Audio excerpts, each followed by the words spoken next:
All righty, welcome to a Saturday here. We're down at the Guardian Building in Detroit in black and white. We've got our main host, Adolph Mongo, is here today. Welcome, Adolph. Hey, how you doing, Allan? Good. Jim?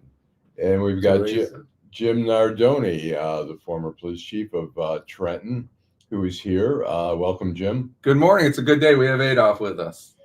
And let's get into it. Does anyone want to start with the outrage of the week? Well, I'll leave that to one you want to talk about. Okay. The outrage of the week. First, say good morning to all our friends out there. Duela, Mr. 1213, thank you guys for tuning in. Mike Bunch, hey, Mike, we haven't seen you in a bit. Good morning to you. Waiting for the snow. Janet, my friend Janet from Victory Gym. Willis Martin, happy holidays to you. Go ahead, Allan. All right. I've got a couple of things. One, yesterday, President Trump announced the pardon of the former Honduran president, Juan Orlando Hernandez, who was convicted in New York City of drug trafficking as the head of the president of Honduras. It's just outrageous. The New York Times quoted anonymously a DEA agent who worked on the case who called the pardon insane. These cases take so long and so many resources, particularly it's an international case, to put together a case in the United States to prosecute. He was extradited here in 2022, convicted last year in New York City of drug trafficking, taking bribes from El Chapo, one of the biggest drug traffickers in the world. And he was given 45 years. He was in a prison and he still may be there, in West Virginia. His release date, according to the Bureau of Prisons, was 2060.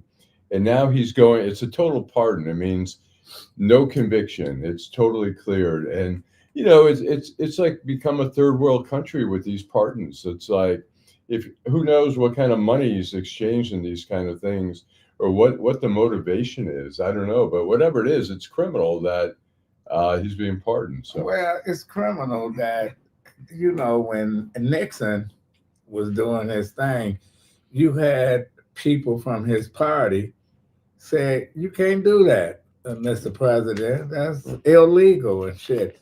But we don't, even if some of these Republicans think that he did something wrong, they're not going to say it because, you know, they're afraid of him. So he was convicted of conspiring to import cocaine into the U.S. and possessing machine guns. He was sentenced to 45 years in prison. The president says, the U.S. president, this is the BBC, my favorite news source here, has said the U.S. president said Hernandez has been treated very harshly and unfairly in a social media. But what would we do if George W. Bush, who been accused of being a war criminal by some of the countries, went out of the country and got kidnapped by some third world company and they put him on trial? Whether we start a war?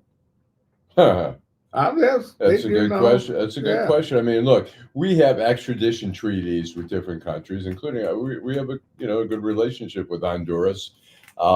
We have extradition treaties, and that's one of the things in Colombia, Mexico. We've seen like El Chapo is convicted; he's in a U.S. prison. We bring narcotics guys, but now they're just killing them in Venezuela. He's making such a big deal out of drug trafficking. They've killed, I think, 80 people in these boats that they keep bombing without any due process. And yet, here's a guy who they put together, the Justice Department, the DEA, put together this massive case. You don't bring a world leader to trial in the U.S. without serious evidence. Was Ortega, because some people say from Nicaragua that was illegal what they did to him. He was a sitting president. We invaded it.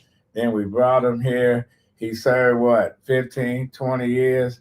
And then when he was ready to be released, we gave him over to France, who took him, And I'm just looking at this as Well, I have a question for both of you guys and all our friends out there, all our colleagues out there.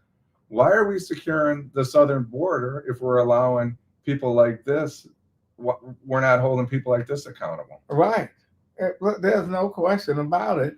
And here man. So who else is next? You know, you go empty the prisons of political folks and say you just invite people to do wrong, and first thing they do is, Mr. President, let us out. What did he do for him? What did he give him, $1 billion or something? Something happened. Something happened. And nobody is asking what exchange hands between Trump and this guy. Something's happened. I mean, look, George Santos, the guy served, I don't know, was it maybe 5 months? The guy ripped off, I think, was it $3 million in donations and stuff like that. And Trump said, his excuse was, he says, well, at least we know he voted the right way. He voted Republican. You know, and the sad part is Trump's not even really a Republican. He just is using the Republican Party as a platform. Trump is just for Trump. Right. And, you know, but I'm saying that none of these people have said enough is enough. When is it? You know, he pardoned a guy that and I was just reading about it. That got 30 years. He pardoned him 24 years, and he let him out. And the guy got right out and committed another crime. He just was sentenced for 37 years. But who's going to hold the president accountable? Who's going to hold him accountable for this action? Not the Speaker of the House. Not the Justice Department, not the FBI. That's the problem right now. He's got people in those positions who are his buddies, who are listening. They take his directives. When Janet Reno, she went after Bill Clinton. We've had attorney generals go after presidents before and investigate them. We've had the FBI investigating. You know, the FBI investigated Hillary Clinton for a long time. Anytime you go and make your Secretary of Defense and you pluck them from Fox News, or you your U.S. Attorney in D.C., you plucked up from Fox News, Bondi. Where they find her at? She was the Attorney General in Florida. She was giving him breaks back then when they had some fraud going on down there. And look, the U.S. Attorney down in Alexandria, Virginia, who is a aide of his and a pal, he installed her in Alexandria because the previous U.S. Attorney, the interim U.S. Attorney in Alexandria, refused to indict Comey or Letitia James. So he installed her. She goes to the grand jury. She doesn't even follow proper procedures. She amends part of an indictment that's been rejected by the grand jury. She amends it, gives it to the foreman instead of showing it to the whole grand jury. You know, I mean, everything has been done wrong in that case. It's an embarrassment. So isn't controls aren't people? There is not one of us in this room or anywhere, maybe Allan because he's single, but somebody always holds us accountable, and it's a good thing for us to be held accountable. Are you saying I don't have accountability? I didn't say that. That was not my point. But we should have people out there, friends, family that hold us accountable at the very least, colleagues. Quick comments. Thank you, Janet. As always, Janet, good morning to you. Trump is totally unhinged. Mike Bunch. Good morning, Timothy. Willis, 90,000 square foot ballroom. Maybe they're going to have a big party there for the Honduran president when he gets freed. I'm not sure. Adolph, we started a war in Iraq because George W. Bush said Saddam Hussein tried to kill his daddy. Yeah. So yes, we would start a war with a small country if they kidnapped George W. It's funny how we look at things differently. The modern Monroe Doctrine, Willis Martin, like and share the edutainment. Good morning, Kenneth. Where you been, Kenneth? Mr. 1213 Politics makes strange bedfellows. Snowfall season. Tracy Smith, 8208. Good morning. Exactly. Where are the checks and balances? Puppets. But it's been like this. I remember when the president of Grenada came here to Detroit. He got the key to the city, Maurice Bishop. Uh-huh. Reagan invaded Grenada on the pretense that medical students were because they was overthrew the government there. Oh, they in trouble. So he sent it. They killed Maurice Bishop, which is we had no problem killing people, incarcerating presidents and stuff, and then as they kidnapped Bush in Europe because Bush haven't traveled outside the U.S. You know, they got a warrant out in some of these countries want to arrest Bush, say he's a criminal. Yeah, you know, so. You know, it's interesting, the Iraqi war, you know, some people say it was because Saddam Hussein was trying to kill H.W. Bush. But one of the other things was, and I followed it fairly closely when I was in Washington, was there was a guy named Chalabi. I think he was a Kurd. The Kurds were what wanted the U.S. to get more involved in going after Saddam Hussein. They convinced the U.S. military and the U.S. government that Saddam Hussein had nuclear weapons. And I was at... They convinced Powell, Adam, what's his name? I'm saying Adam. Powell, General Colin Powell, that, you know, they had the weapons. And here's a seasoned veteran, and he fell for the okie doke. Well, I'll tell you, this was in 2003, right before we invaded Iraq. I was working at the Washington Post. One of my neighbors in D.C. she was always having different groups of people over. That particular night, she had the Israeli embassy people over. So I was talking to a guy who was married. His wife worked for the embassy. He was an Israeli lawyer. And I said to him before we invaded, I said, well, what do you think about invading? He goes, we don't think Iraq has nuclear capability. And this is a guy who's telling me, I says, we don't think, he says, we're worried. He goes, they're a secular nation. They don't have nuclear. We're worried about Iran. They're religious zealots. And they was checks and balances to Iran. They had how many wars did they have with Iran? Right. You know, and Bush and them was told, if you overthrow this government, you don't know what you're gonna get. You know, and that's what they yeah. And Terry McCrimmon says you can hold Trump accountable by changing the Congress from Republican to Democrats and independents.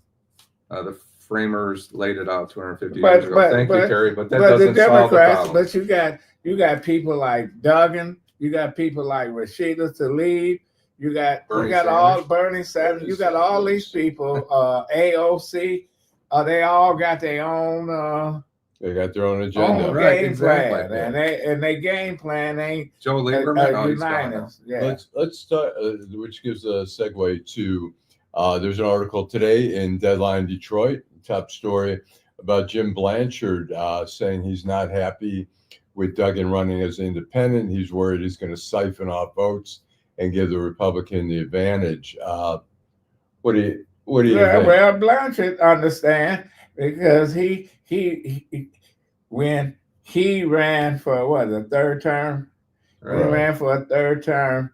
He had these little assholes told him, "You don't need Coleman Young anymore." Because he beat Lucas up 4 years before. You know, when Lucas switched and became a Republican, but they didn't read the tea leaves. And listen, he got his ass kicked. Right. You know, lost by that. He came. He the night before the election, he came to the Manugian Mansion. All the appointees was there, and he was begging, you know, I need your help, all this shit. And the mayor listened to him, and he left. And this is quote what Coleman Young said: "Fuck the governor." He said, "Because let him run his campaign without needing Detroit. Because every time he used to come to Detroit to campaign, he made sure he didn't get with Coleman Young. He avoided them, etc." So 16,000 votes. 16,000 votes. And Engler became the governor. I'll tell you, Engler was very savvy with the media. When I was in the Lansing Bureau of the Detroit News, he was a state senator. He would visit he would come visit. He'd go to all the parties, the press parties. He'd show up and be schmoozing. Blanchard. And he met with the mayor 3 or 4 times, so he had no problem. He knew how to do it. Blanchard, on the other hand, was so stiff. Never, we went to a Christmas party at all the media was invited to the residence of the governor, and it was so controlled. Like, you go through the reception line, and his wife was there, and I got, "Hi, Allan Lengel from Detroit." And she goes, "I know." Which wife? The first one.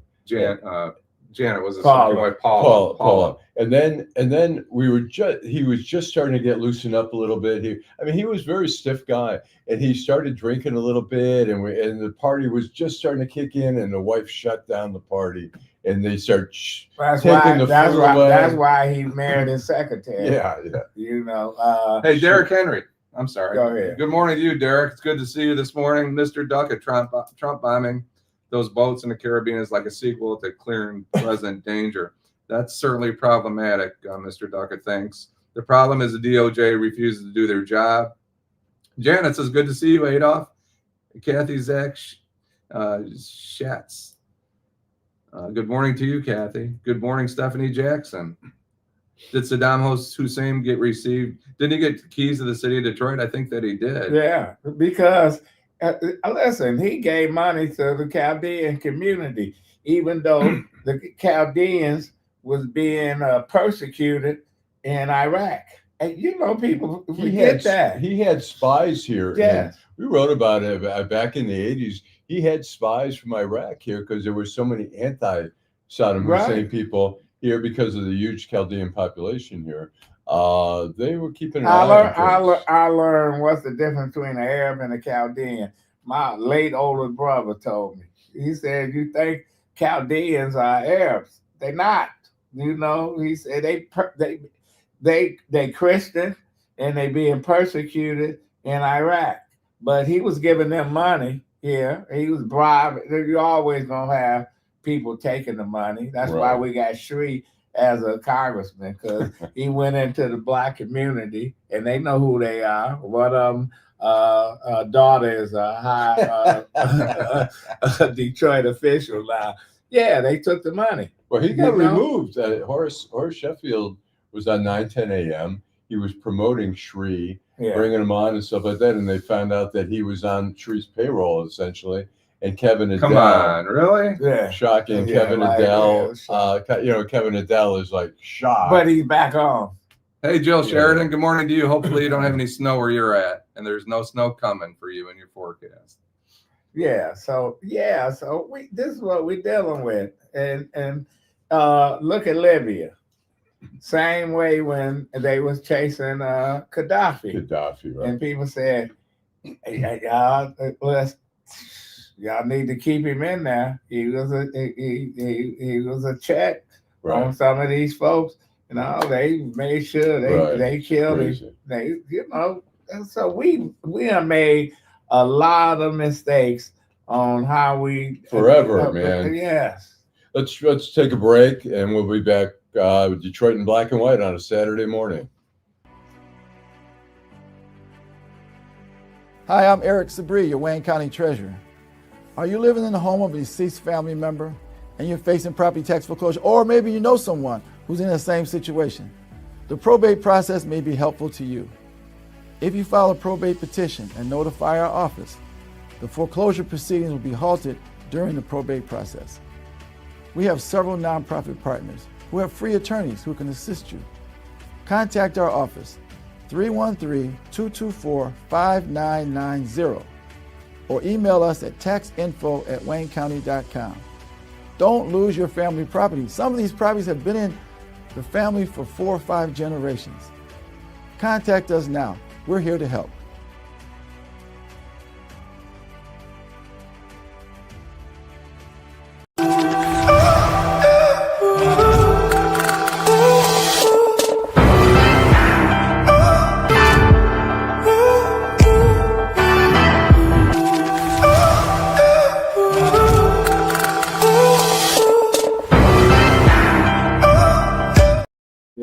Welcome back to Saturday morning. We're here at the Guardian Building live.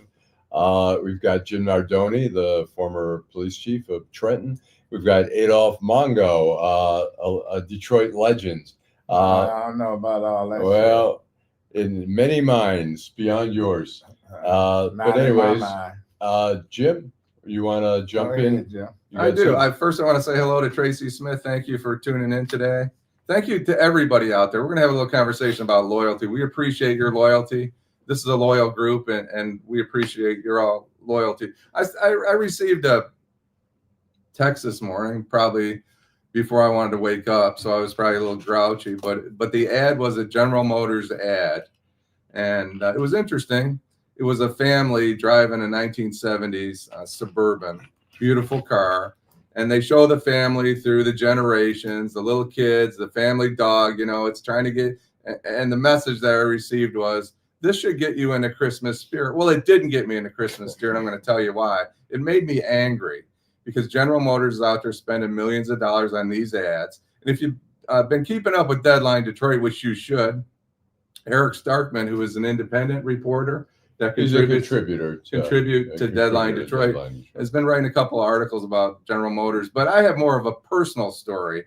So General Motors, I have owned General Motors cars since the 1970s. Wow. Started with small cars, and that's because I never had a General Motors car. Because my brother worked for General Motors. He worked for Fisher Body right here on Fort Street back in the 70s. My father was a tool and die maker at the Fleetwood plant. Sure. They're all right there. Fisher was right there, and Fleetwood, Cadillac. So anyway, got something in common. My grandparents both worked for Ford, so my dad was a Ford guy, right? And people are very dedicated and loyal to their vehicles. Well, in the last 6, 7, 8 years, General Motors has the 5.3 engine, 6.2 engine V8s, really nice big engines that people buy their cars because they buy these pickup trucks and these Yukons and Tahoes because they're going to last 15 years, right? That's why you buy a vehicle like that. Well, come to find out, General Motors they have lifter failure. So if you explain what a lifter is. A lifter, I'm not a mechanic, so I can't, but it goes inside the piston and it lifts. I don't really understand exactly what it does, but it's an internal engine part. It's like a piston. Yes, it's connected. Right, that's what it is. A lifter. The Detroit Pistons? Yeah. Okay. So, but these vehicles have lifter failures, and I'm hearing reports from people that have been dedicated to General Motors for 30, 40, 50, 60, 70 years that are ending up during this holiday season. I guess it's been going on for a couple years now. They have lifter failure, and it's a $10,000 repair. If you don't get it fixed right now, it's a $15,000 repair. It's a total engine overhaul. So if you get it really early, you get it done. You get new lifters for $5,000, right? So people need to be aware of this lifter problem. There's a federal lawsuit, Harrison versus General Motors. So General Motors in 2024 made 884,778 trucks that have these V8 engines. In 2023, 865. So people that buy these cars are being swindled by General Motors when they come in. It's a Christmas season. Who needs to pay $10,000 to repair their car? They have no other options. These are $70,000, $80,000, $90,000 cars. Well, I'll tell you, some of these people are going to burn up the car, commit insurance fraud. Where you going to get 10,000, the average person that don't have 10,000 just to give to a car dealership? That's crazy. Right. And these are people who have been loyal over all these years, and General Motors needs to write them a check to take care of the problem that they created. That's my position. Well, it seems the car companies, there's some criminality at the car companies when they know there's a problem. They let it go as long as they can until there's just so many complaints or lawsuits filed or people die. And then they're finally forced to fix or address the issue, like the key ignition thing where people died. They get away. It's all calculated. Let's see, how many deaths can we afford in these things before? Well, you know what the car companies do. It's like the guy that invented the the windshield wiper. Oh yeah, yeah, the Basically, intermittent Ford- windshield wiper. Ford dicked him around for how many years? Yeah, I forever. covered that trial in federal court. Forever. But here's the thing. Was he dead when they finally? I think he won? got some. He got some settlements, but I think he was kind of losing it a little bit. His kids were involved in it. There was a big case in U.S. District Court before Judge Avon Cohn. His name was Kearns, and I'm friends with one of his sons. What did they do to Facebook. Tucker? Where he was going to do his own car company. He's They buried put on- him out. They put him out of business. He's out here at Michigan Memorial, laying in the field. Yeah, because he had seat belts. He had everything that we got now, and this is what 80, 90 years. Yeah. 40s. But here's Yeah. the thing, Allan, you lived in Washington, D.C. You travel around the country. Adolph, if you were in the 80s and you went to Washington, my mother's family was from Virginia. You drive through Washington, D.C. in 1986, and you know how many American cars you would see? 1 out of 10. If you go to San Francisco or Southern California, you know how many American cars you would see? I was living there. Yeah, you lived there. Yeah. It was all foreign cars, right? Yeah. Cars that were built in Japan. Yeah. There's still a lot of foreign cars there. But people in Ohio and people in Michigan and people in Pennsylvania and people in Texas, you know, they were driving F-150s and General Motors pickup trucks, GMC, the Chevrolets. They've been loyal to General Motors for all these years, and now General Motors is going to do this to the most loyal customers. They need to write a check to these people. And if you have a lifter problem, get it fixed, because what happens is if you don't get it fixed right away, like I said, it goes from $5,000 to $10,000 to $15,000 in about 2 weeks. So you know what? I bought a Ford Escape which I still have, in 2015, and in 6 weeks, the transmission. I was driving downtown. I was going to a Christmas party. The transmission totally gave out. Had to tow it back to the Ford dealer in Royal Oak. They had it maybe 2.5 weeks. They rebuilt the transmission and stuff like that. They knew they had a transmission problem. Ford has had a fair share of transmission problems, but they, you know, I don't understand it, how you keep having certain problems. You know, you're a major, you know, you're making billions and billions of dollars. They're greedy. So take those Christmas ads and shove them to where the sun don't shine and Are you saying and help fuck these people. But you should know the history of automobile companies. That people like Henry Ford and the Dodge brothers, they own part of all of them.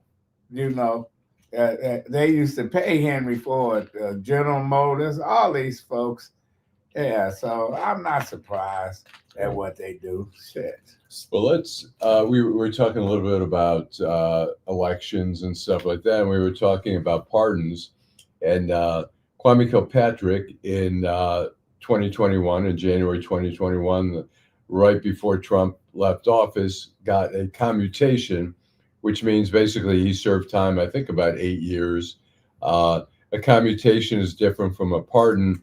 Is that a commutation, your conviction stands.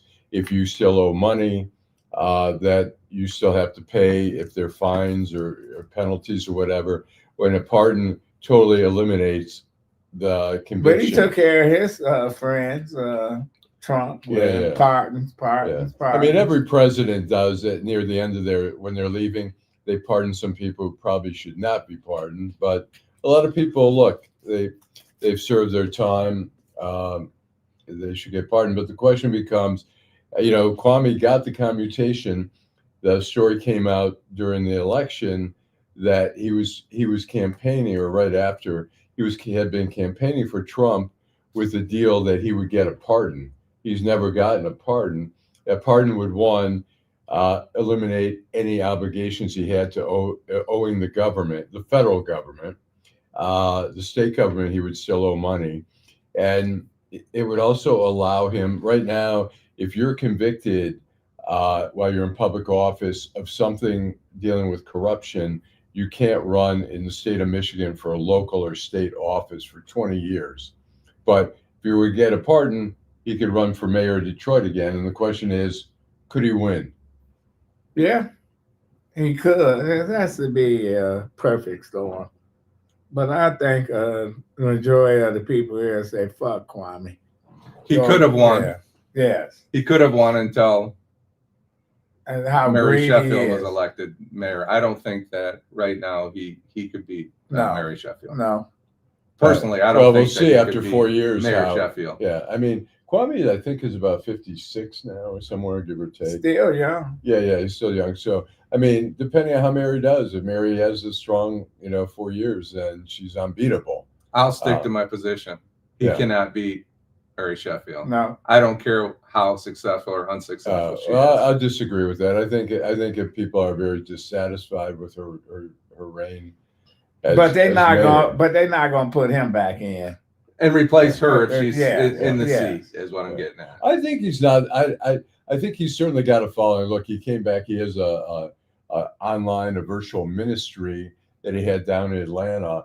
I mean, people in Atlanta don't care. There's a million ministers down there who have already got their, established themselves. His base is here in Detroit, I think, and that's why I think he's come back. I mean, he's in the suburbs. He's but- a somebody here, is what you're saying, and he's a nobody in Yeah. Atlanta. Well, it's harder. I mean, who cares about him in Atlanta? He's a big fish in a little pond. Maybe he'll run for mayor in Novi. That would be interesting. I mean, I don't know if he's still doing it. He was doing every Saturday at 3 p.m. at the Novi Public Library. He was having some talks, and I'm not sure. Who is he? Frank, what's his name that used to be at Channel 7? Frank. Turner? Yes. Frank Turner Oh, did was Frank doing. Turner go Frank go Turner was religious? doing. He became a preacher, quit his job, Uh-huh. and he was going to Holiday Inn holding service. Maybe you should consider that, Adolph. I think you'd be pretty effective What, as the- a man of God. Yeah. So yeah. Uh-huh. I think that you might have a.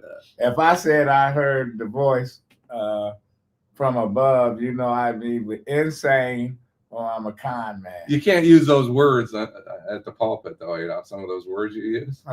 Yes, you can. Sure. Fire, Fuck the fire, devil. fire and brimstone. Yeah. Well, let's take a break, and we'll be right back. Detroit in Black and White on a Saturday here at the Guardian Building. Homeownership opportunities are rising in the city of Detroit, and there's a house out there that's right for you and your family. You don't even have to worry about credit or getting a loan. You can win a house for as little as $1,000 and pay for the renovation cost as you go. It all starts at buildingdetroit.org and the Detroit Land Bank Authority. Our auction and Own It Now programs offer a variety of houses and neighborhoods all over the city of Detroit. These homes are in desperate need of repair and new ownership. You can begin by going to our interactive map and detailed property listings to find the right fit for you. It won't be easy, and renovation costs are not cheap, but our compliance team is there every step of the way. We will help you track your progress and connect you with local discounts to save you more money. We have already sold more than 15,000 homes in the city of Detroit, and our inventory is shrinking fast, so you don't want to miss out on this wonderful opportunity. Start your home buying journey today by visiting buildingdetroit.org. Homeowners. They wouldn't get. Okay, Yeah, welcome back here, Detroit in Black and White on a Saturday here at the Guardian Building. We've got Adolph Mongo and Jim Nardone. Jim's going to read a few comments, and we're going to introduce something new to the audience, see how it works. We've never done it before, but go ahead, Jim.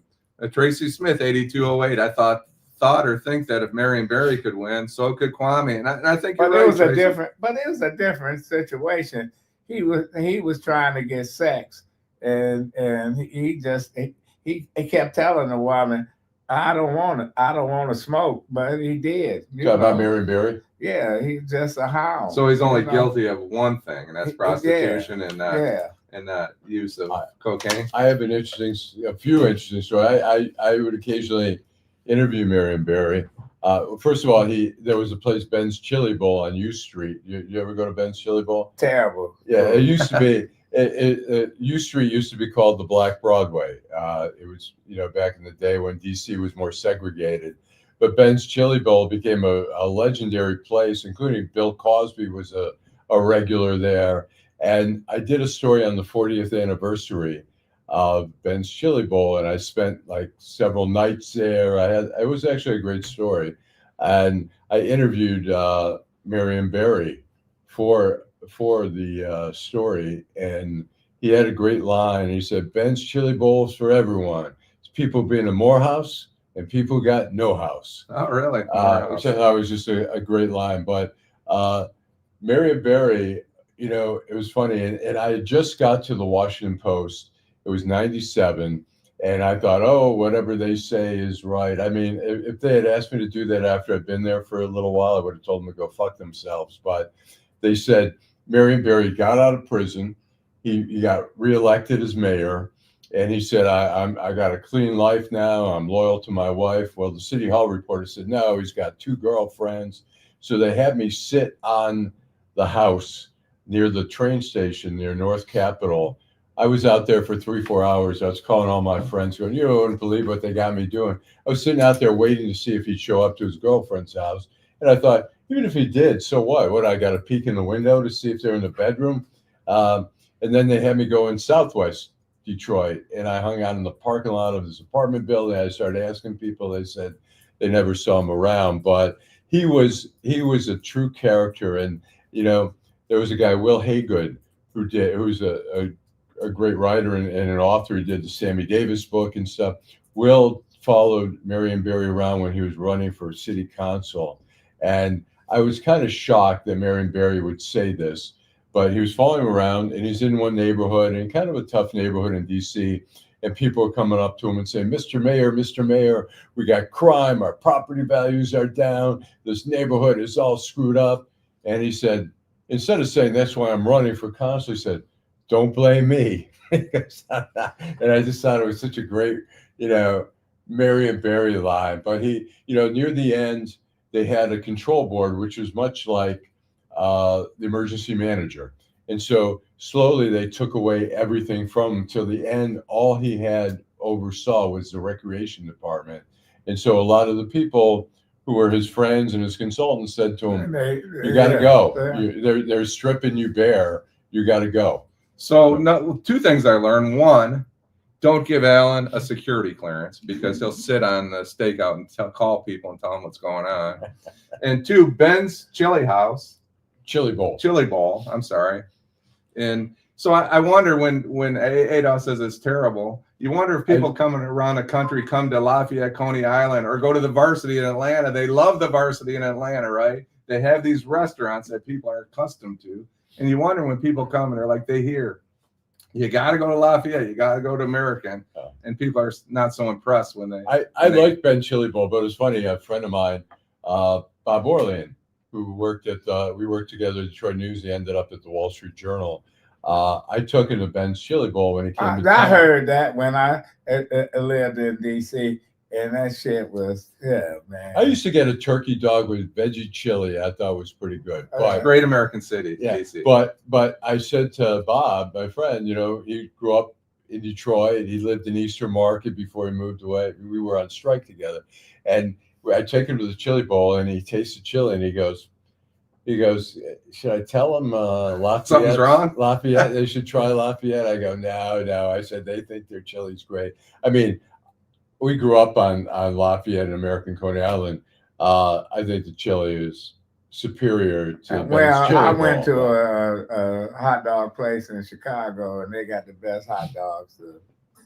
Yeah. Well, it's like a garden. The hot dogs in Chicago, they've got like pickles. It's a salad. Yeah. It's like a salad. Salad on a hot dog. It doesn't really sound all that interesting to me. I know we have one of those Portillos out in Westland now, so people are really crazy about Portillos. Yeah.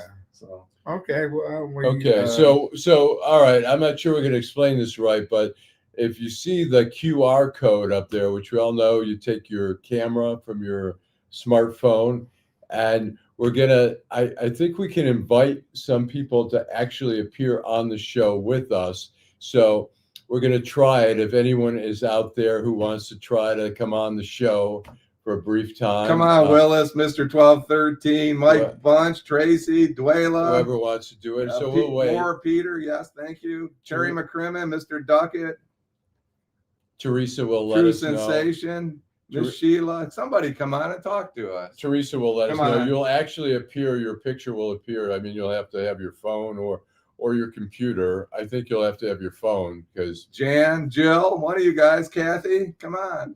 So, anyways, well, we'll keep talking, and if someone, Teresa Timothy? here, our esteemed engineer, will let us know if somebody decides they want to come on. You've been looking at our mugs for all this time, and you know it's painful in some cases. Yeah, So. Casey Jones' daughter, Teresa. Yeah. She's an So engineer. so we're gonna have.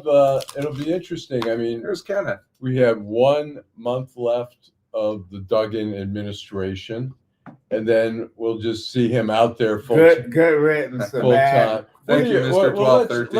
Let's We do gave- Good riddance to let's do bad an evaluation of Duggan. What do you think?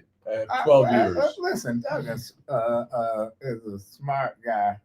He know how to hoodwink you, you know, and he had a perfect storm when he became the mayor. You know, perfect storm was he The ran on bankruptcy. a write-in, which okay. I'm still trying to believe, come to grips with that. Are you skeptical? You don't think he got Yeah. 44,000 votes? Fuck no, not as a write-in. But hey, that is what it is. And I've been around to know that people are played fast and loose with votes and ballots and all kind of other shit. Two, Hey, there's- bankruptcy, got a clean slate. That had no credit problems. Detroit mortgaged their future, and Duggan came in and he did what he was supposed to do. And he had Dan Gilbert to help him Yeah. out. I mean, Yes. look, downtown is Dan Gilbert's creation. The whole Yes. Woodward, Because if he corridor. had to wait for Chris Illich, he wouldn't have got shit. right? Nothing. Good. Go ahead. Well, that's Cashmere's with us. Cashmere Monroe. We had 7715. Thank you for tuning in from San Diego. We hope that snow's not on your. Well, let me We ask appreciate you this. Duggan became the first white mayor in 40 years. So- Tell us what does that mean? That don't mean shit. Yeah. It means that it's time that Duggan, if he was black, Duggan would have got elected mayor in this scenario, but they made a big deal of it. Well, do you think people didn't care anymore about the race Listen, black folks here in Detroit, we elected since we became the majority. City council always been integrated. Mary Ann Mahaffey was beloved. Eberhart was beloved. Mel Rabbits was beloved. And I'm just telling you, we are elected folks, and and Coleman Young supported some of these folks, and Jack Kelly, who was one of the most conservative city council person, and shit. But when the mayor needed him for a vote, here's Jack Kelly. So no, we had no problem voting for some of these folks. Give me your top 5 council members ever that you can recall. Do you have any favorites? Or even Yeah, I top like 3? Nick Hood, Okay. not the son, but the father. The father. He was a Right. smart guy. I Uh-huh. tell you, he was supposed to have been the mayor. He was a front runner, but then Coleman Young got in the race, Okay. and that boom. Mary Ann Mahaffey, I thought she was just a lying bitch, but she knew how. She knew Be how. more honest, Adolph. Tell us what She you really knew think. how to deal with the folks in the neighborhoods and stuff, and people love Mary Ann Mahaffey. There's no question about it. Yeah. Clyde Cleveland, he was one of the most brutally honest city council people. Oh yeah. Okay. And I remember the time when he accused DDOT, the bus drivers of taking money. That's when they used to put the dollars in there. Right. And then 300 DDOT employees showed up at City Hall It said Clyde lied. You know, he had to walk back that Got a shit. nice ring to it. But him and Jack Kelly got into it. They were gonna fight. Ken Cockrell, that's another one. Kenny Cockrell. Kenny, yeah. He was- We had some good folks. Well, who do you think in the last is it Mary Waters? She's wildly popular in the last. Listen, I tell you, Joanne Watson, one of the best. You know, listen, she was honest. Uh-huh. You couldn't give her a quarter. You couldn't buy her a lunch. She said, I buy my own lunch. Oh, good for her. I can cook whatever. You know, yeah. She was unbossed, Wow. unbought. That was So- her thing. Can we go back to some Yeah. comments because Sure, people sure. are shy, and I understand it'll take you a little while to get up your courage, but we want you to come on. Timothy, people need to start the first white black person. People need to start the first white or black person. Just Stop. People Stop. I think you mean stop. But for human being. can't Okay, help it. Kenneth Reed. Can't help it because this is where this country was built on. Race has always been an issue. You know. Kenneth Reed, we voted for a Hindu who was online posting cooking tips on turkeys, although most Hindu people are vegetarian. Yeah, we did that, Kenneth. Good morning, Kenneth. We're glad you joined us. They have 500 different variations of Duggan's name recognized as valid while write-in votes. Valid write-in votes. Mary Water and James Tate are pretty good. Thank you, Mr. Duckett. Mary Ann Mahaffey was at a community event from big to small. She was out there in the streets. Tracy Smith, Yeah. thank you. People need. I'm sorry, we got that. Mel one. Rabbit was a good congressperson. Mr. Duckett, Duggan is doing a fireside chat tour with his Lord and Savior, Dan Gilbert. Now that shit's funny. I like that, Mr. Duckett, 4006. Nick Hood, Mary Mahaffey, Miss Sheila, Kathy Fixed. I just can't believe that Duggan can carry him to his can carry him to the governor's office. Can or can? He can't because not all these Can. people are going to vote independent. Con can. I'm sorry, can. Gotcha, Mr. Duggan. We have My our eyes are old. I'm translator, sorry. Teresa. Yeah. Translate for I'm us. looking at my apologies, Mr. Duckett. His con can carry him to the governor's office. We got it. It took me a minute. As Kashmir says, 7:41 in San Diego. Who the heck gets up to watch Adolph Mongo or listen to Adolph Mongo at 7:40 in the morning? That's a trooper there. Thank you. Well, I got a question. How much credit does Dan Gilbert get in this whole resurgence, at least in downtown, Midtown?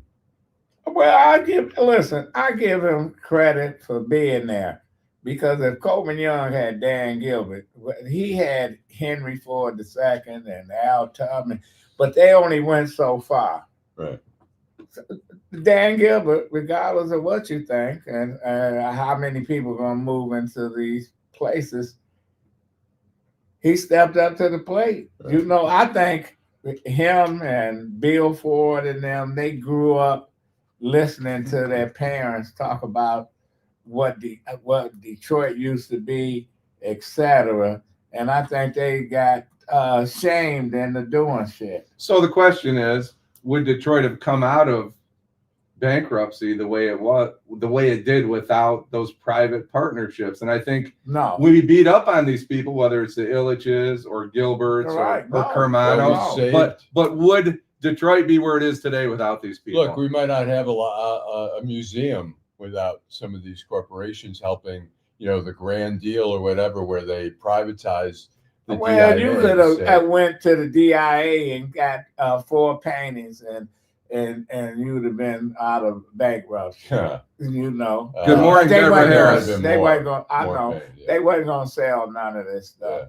Yeah. But the I question think- is, these corporations get a bad name. These people, we talked Dan Gilbert, we talked the Illiches, and we're in a hurry And- to criticize them, and we all do. Well, we right? know Ford fucked up. Fords. Ford, if some of these Rank car companies would have built some of their operations in the city and shit, we would have come a long Sure. way. But they ran. You know, they ran the Southfield. Right. They But there's a ran building over- right yeah. there, right? Look Yeah, over the your Hudson- shoulder. The Hudson's Alan. building.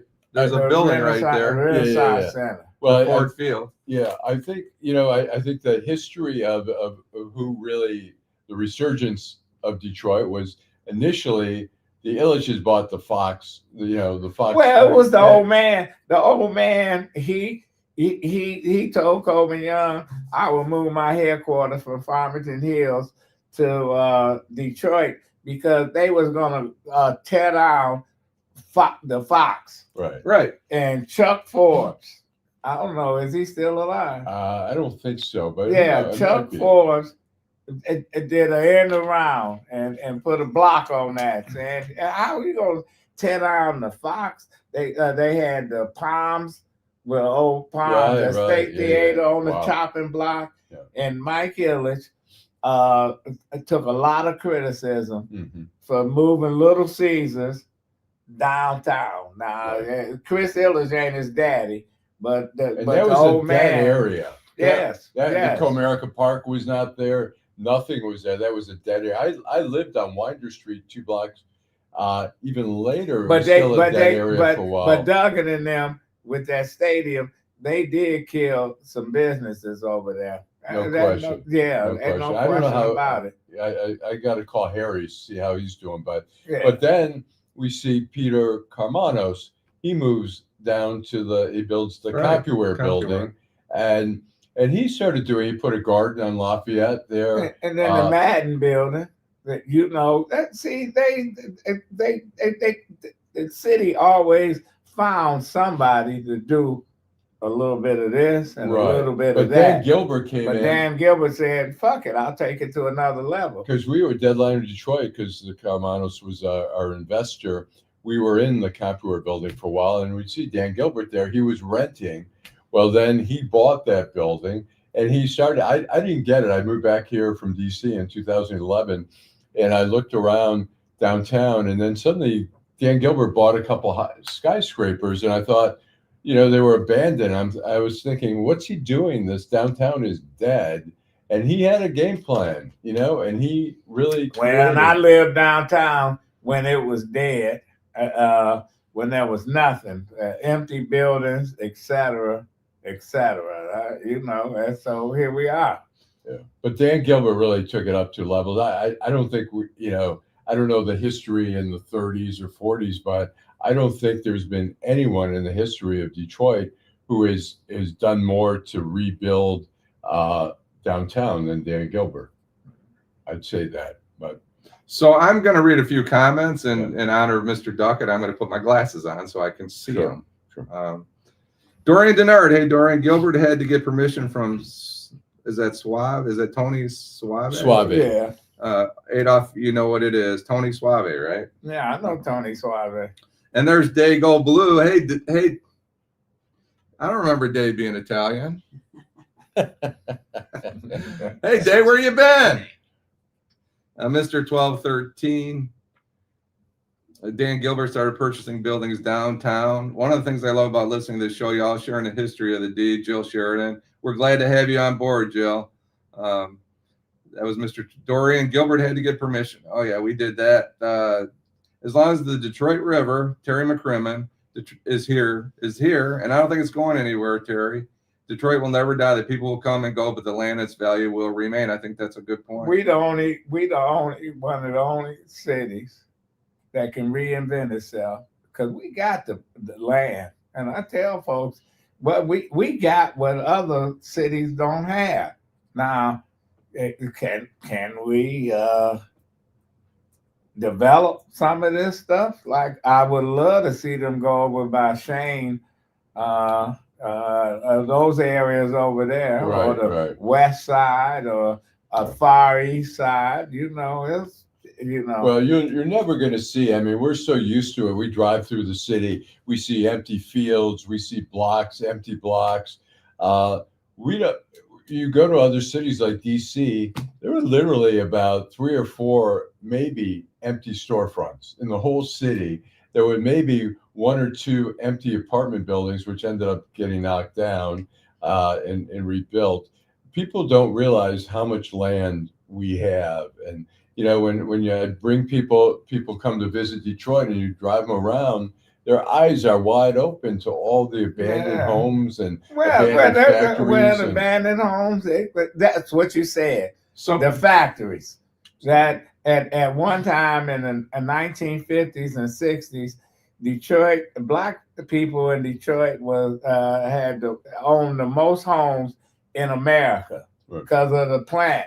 Because of, you could just quit a job at General Motors and go down the street to Chrysler, or go down the street to Dodge, Maine, or go to Ford, etc. Hell, Southwest Detroit had about 8 plants over there, a bustling businesses. Right, and stuff. GM had the Fleetwood plant, all those plants and stuff. But after World War II, Detroit was so overcrowded, and and people was fighting the resistance of black people moving into some of these neighborhoods, that we start building freeways. We start knocking down neighborhoods and stuff, and so here we are. And Detroit's population wave in the 50s was like 1.8 million. They never got to 2 million. Okay. So everybody has a different perspective, and we appreciate everybody's perspective. Mr. Duckett 4006 went away. Here he is. The Illiches bought all that real estate and let it rot. Well, they didn't follow through on their plans, Mr. Duckett. I walked from Cass past decay and despair daily.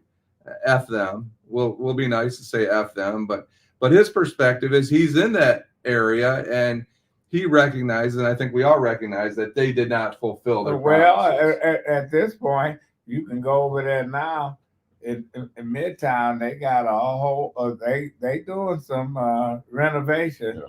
They got a whole 3 or 4 buildings all together. They trying to do what they trying to do. Last time I was on 3rd Street, it was still in need of a lot of upgrade. But you have to go over there. Yeah. Good morning, Tamika. Did you know it's only 7:51 in San Diego this morning? The cashmere's out there, and you're just getting here. I used to live in San Diego. Did you really? Yeah, I was in the military. I was in the Marine Corps. Yeah. We're glad you're with us, Tamika. Thanks for checking in. Thank you. Have you been to Gus's Fried Chicken?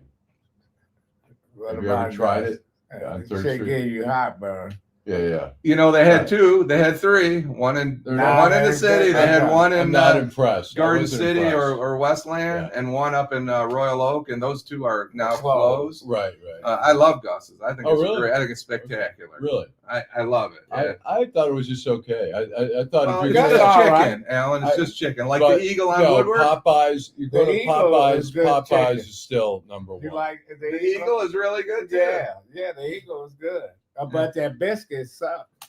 Popeyes biscuits are good. I was not impressed with I like Gus's. I really like Gus's. I tried it again. It's just unique. I went once. You need to go back. But I like Popeyes. I don't eat a lot of fried chicken, but on occasion that I do, I would go to Popeyes. Chicken Shack's good too. Oh, they terrible. Chicken Shack. Fuck Chicken Shack. It's a roasted chicken. Okay, so we're wrapping it up, but let's read a few comments. I'm sorry, Power Orgs. Where you been, Power Orgs? We're glad to see you. Adolph, explain the 5+1 politics for the viewers before you go. 5+1? Yes. Oh, that was when what's his name? Kavanaugh ran in 1960 against Mariani, and he went to the black community. They had 6 people. That's when black folks was trying to get on city council, so they had 5 plus 1 was the Jerome Kavanaugh was the +1. He won, in the upset. Yeah, we have some brilliant colleagues, contributors to this show, and we appreciate it. Thank you for bringing. That was all part of the TULC. Back then, that's when Buddy Battles and Buddy Battle and them broke from the UAW and said, "Hey, listen, we're not even going to support who you support." Right. And Terry, was it Terry? Terry. On a lighter note, Adolph, were you in San Diego during the Gomer Pyle era. And I don't know if you were on the show or No, I was there in early After. You were in 70s. junior It was high. after. You were in junior high Hey, during the guys, Gomer Pyle era. let me tell you, with Gomer Pyle, they used a lot of real Marines in that show. Oh, really? But they never said anything about Vietnam. And Jim Neighbors, he said years later, he thought about a lot of those guys they used as props and stuff died in Vietnam. Oh, they man. never, Really? yeah, Wow. they never mentioned, it was everything was great, and Wow. the Vietnam War was happening, so yeah. Crazy.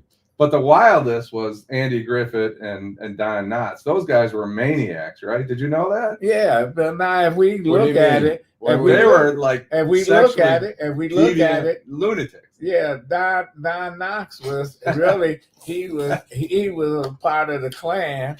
Andy was the good old boy who looked the other way, Speaking of and the B 60s. was really a black woman taking care of Opie. And I'm just telling But you, those guys were wild. yeah, well, they was wild. But We should, anyway, we should talk about it. I'm curious. We all watched TV growing up, and you suddenly. I hated Leave It to Beaver. Yeah, and you see black people watching these shows. I Right. mean, I watched Leave It to Beaver. Right. I mean, I grew up. My parents from Europe, and we see these these perfect families. They have family meetings, and I'd be like, "Why aren't we having family meetings? What's going on?" But here? those guys are like the The rappers. Beaver didn't bring a note home from the teacher. But that was for a lot of black people an introduction into the white world to what it was. But it was also for me, as growing up in a European household, to see like this is Americana. Like What about when you wanted to be a Boy Scout? Oh yeah, Cub Scout. My parents are like, they wouldn't let me be a Cub Scout. They were Holocaust survivors, and my sister explained to me later, because I was like, I don't get it. I want to be a Cub Scout, and they're like, no. It reminded them too much of like the kids, the Hitler youth movement, and they wouldn't let me join. This has been a great That's why show. I'm a troublemaker. This has been a great show because of all the contributions. Should we let our contributors get on with their Saturday? Because I think we're on overtime. Yeah, I here. think we are in overtime. So it's been a great conversation. I've enjoyed it. Thank you, Jim Nardone, Adolph Mongo. Thanks for coming out. We've got the Michigan game. I think it's at noon. Yes. Teresa, thank you so much. She's the brains behind the operation. And anyways, we'll see you next Wednesday. Listen. Thank you, everybody. Listen. Thank you for participating. All right. Thanks so much.